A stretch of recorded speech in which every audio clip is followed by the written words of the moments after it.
Salam alaikum, chers parents. Bonjour les enfants, je me présente. Je m'appelle Nima Ousmane Obsiye, enseignante à l'école de Balbala 7 bis. Aujourd'hui, je vous présente une leçon de grammaire. Avant de commencer la leçon de grammaire, on va commencer par un petit rappel pour voir la leçon antérieure si vous l'avez encore en tête. Alors, une fois que vous avez lu les deux phrases avec les yeux, vous prenez votre cahier d'essai et je lis à haute voix la consigne. On vous demande transforme les phrases en phrases négatives. Je répète la consigne, transforme les phrases en phrases négatives. Attention, la première phrase c'est Sohan joue à la poupée. Sohan joue à la poupée. Deuxième phrase, Mourad mange son goûter. Je répète, Mourad mange son goûter. Allez, top, je vous donne 5 minutes les élèves. Vous transformez ces deux phrases en phrases négatives.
Bien, alors, Sohan ne joue pas à la poupée.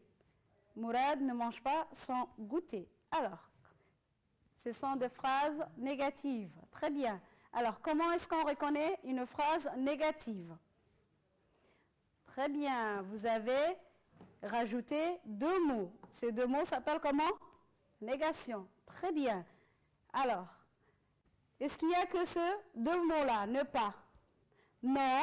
Très bien, il y en a d'autres mots, ne pas, ne plus, n'est guère, n'est jamais. Très bien. Alors, à quoi sert une phrase négative? Oui, elle sert à dire non. Elle sert à exprimer pour dire non. Très bien. Sohan ne joue pas à la poupée.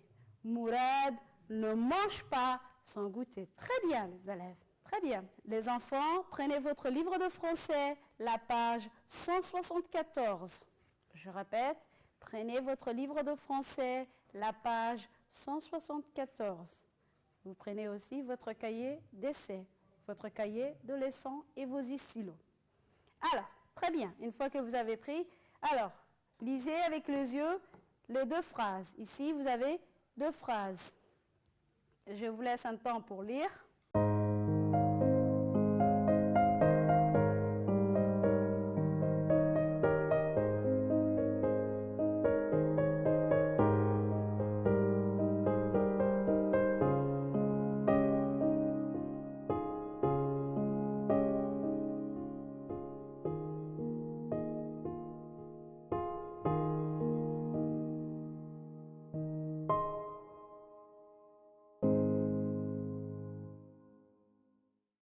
Bien, alors, je vais lire à haute voix maintenant la phrase 1. Le terrain de jeu se trouve dans la cour. Je répète, le terrain de jeu se trouve dans la cour.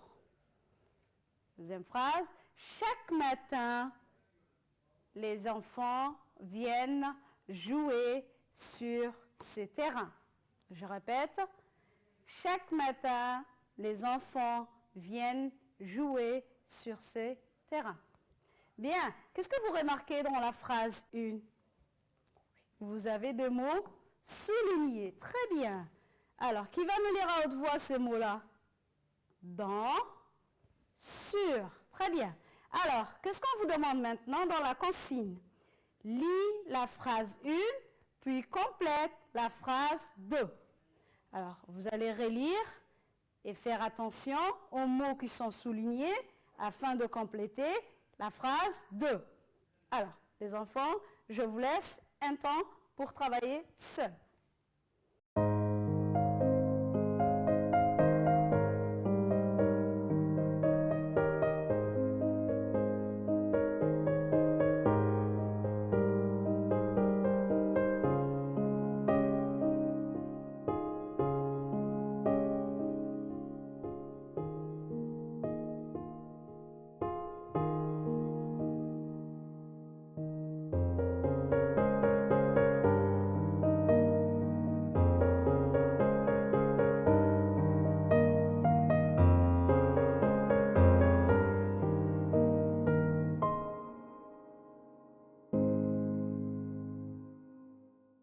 Bien. Alors, la phrase 2, voilà ce que vous avez trouvé. L'école se trouve dans le quartier. Très bien, vous avez complété le mot souligné avec la deuxième phrase. Deuxième phrase, chaque vendredi, Ali et ses amis viennent jouer sur ce grand terrain. Je répète, chaque vendredi, Ali et ses amis viennent jouer sur ce grand terrain. Très bien, donc vous avez complété le mot souligné de la phrase 1 dans la phrase 2. Alors, qu'est-ce que vous remarquez, les enfants? Ces mots-là, que veulent-ils dire à votre avis? Oui, très bien. Ces mots-là, bien, la réponse est l'école se trouve dans le quartier. Vous avez complété avec le mot dans la phrase 2. Chaque vendredi, Ali et ses amis viennent jouer sur ce grand terrain. Très bien. Donc, qu'est-ce que vous remarquez une fois que vous avez complété ces mots-là dans la phrase 2?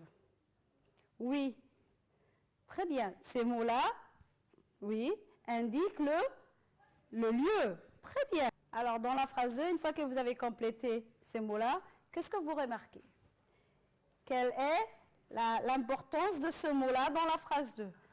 Oui, ce mot-là indique le lieu précis. Très bien. Alors, qui va nous dire ça? L'école se trouve dans le quartier. Attention, ce mot nous précise que l'école se trouve dans le quartier. Très bien. Dans la phrase 2, chaque vendredi, Ali et ses amis viennent jouer sur ce grand terrain. Alors, on précise bien que Ali et ses amis viennent jouer sur ce grand terrain-là. Très bien. Alors, ce mot-là indique la précision du lieu ou de l'événement qui peut se passer. On appelle ça aussi des adverbes. Bien, très bien. Prenez maintenant votre cahier de leçon dont vous allez recopier la synthèse, mais avant de la recopier, vous allez écouter, car je vais lire à haute voix. Je retiens tous ces mots-là, dans, sur, sous, devant, derrière, là-bas, ici, au milieu, sans, etc., etc., sont des adverbes de lieu. Ce sont des adverbes de lieu. Ce sont les mots qui nous précisent l'emplacement du lieu. Alors, que nous indiquent-ils tous ces mots-là? Ils indiquent le lieu où se déroule l'action. Ils précisent le lieu où se déroule l'action. Vous prenez votre cahier et vous recopiez sur votre cahier de leçon.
bien. Toujours sur votre livre de français, exercice activité numéro A, on va faire cette activité.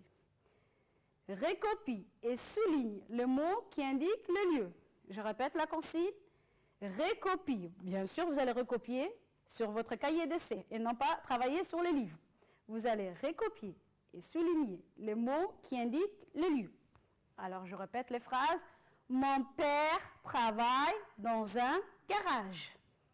Le garage est derrière la maison. Sur le toit, le chat miaule.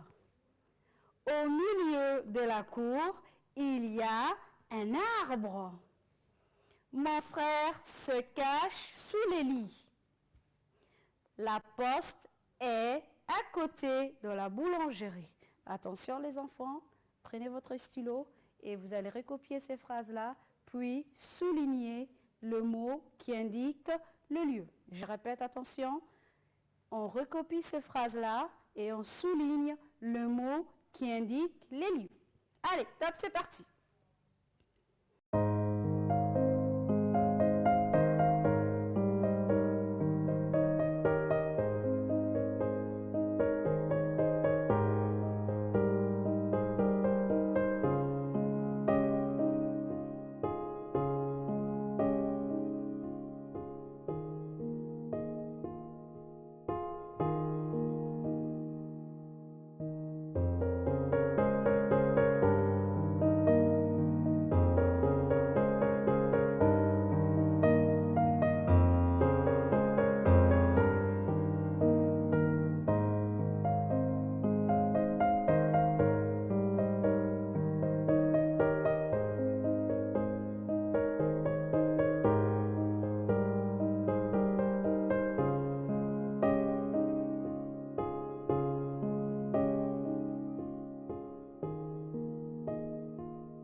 Très bien, maintenant, voici la correction. Mon père travaille dans un garage. Donc, le mot qui indique le lieu, l'adverbe de lieu, c'est dans. Le garage est derrière la maison. Derrière est le mot qu'il fallait souligner. Sur le toit, le chat miaule. Le mot qui indique le lieu, c'est sur. Au milieu de la cour, il y a un arbre. L'adverbe de lieu, c'est au milieu. Mon frère se cache sous le lit. L'adverbe de lieu, c'est sous. La poste est à côté de la boulangerie. Le mot qu'il fallait souligner, c'est à côté. Allez, les enfants, vous prenez la correction maintenant.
Top. Maintenant, les enfants, rappelez-moi qu'est-ce qu'on a vu dans la leçon du jour.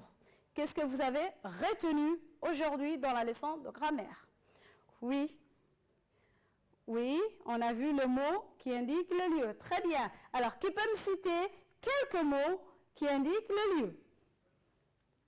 Dans, sur, devant, là-bas, ici. Très bien.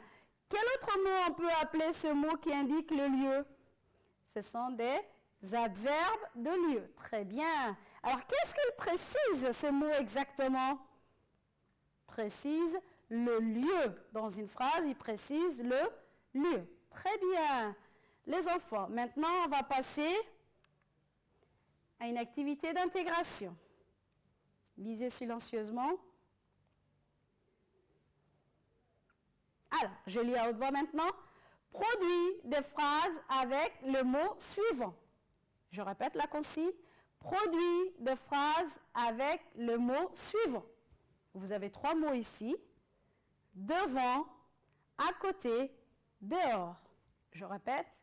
Devant, à côté, dehors. Donc, vous allez essayer de me produire de phrases avec ces 3 mots-là. Allez, c'est parti sur votre cahier d'essai.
Bien, voici une correction parmi tant d'autres. Je sais que vous avez trouvé beaucoup de réponses. Alors, on en a pris quelques-unes. Avec l'adverbe de lieu devant, on a trouvé une phrase.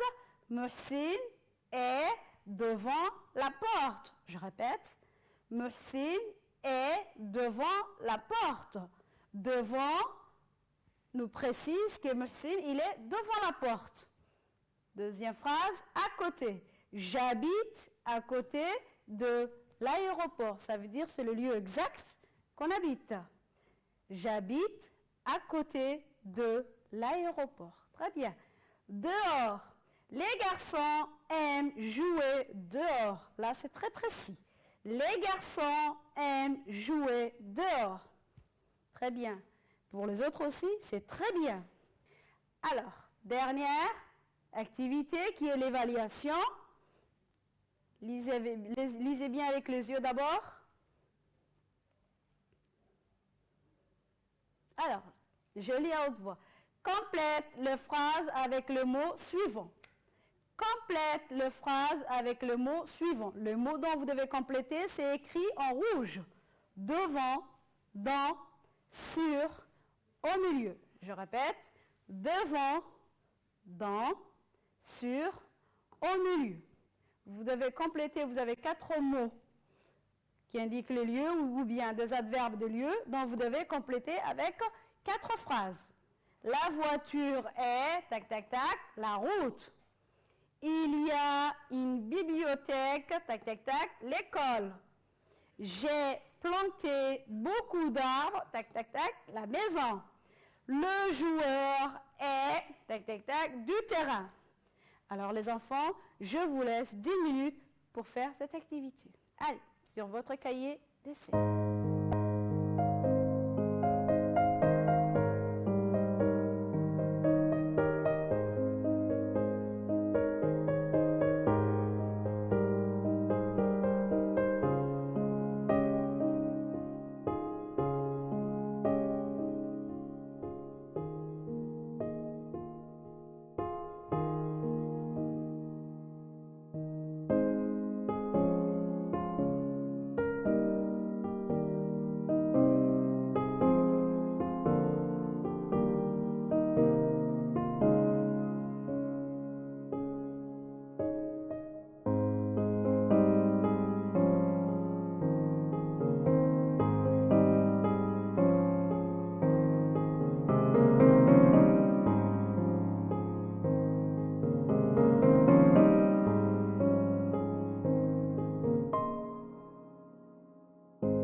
Alors, voici la correction. La voiture est sur la route. La voiture est sur la route. Il y a une bibliothèque dans l'école. Il y a une bibliothèque dans l'école. J'ai planté beaucoup d'arbres devant la maison. J'ai planté beaucoup d'arbres devant la maison. Le joueur est au milieu du terrain. Je répète, le joueur est au milieu du terrain. Voici les mots où il fallait compléter. Prenez la correction pour les élèves qui ont fait des erreurs avec votre stylo vert.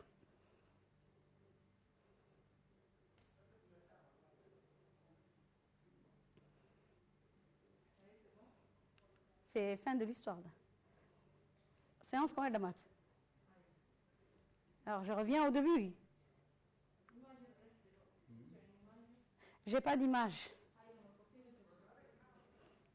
Là, c'est bon?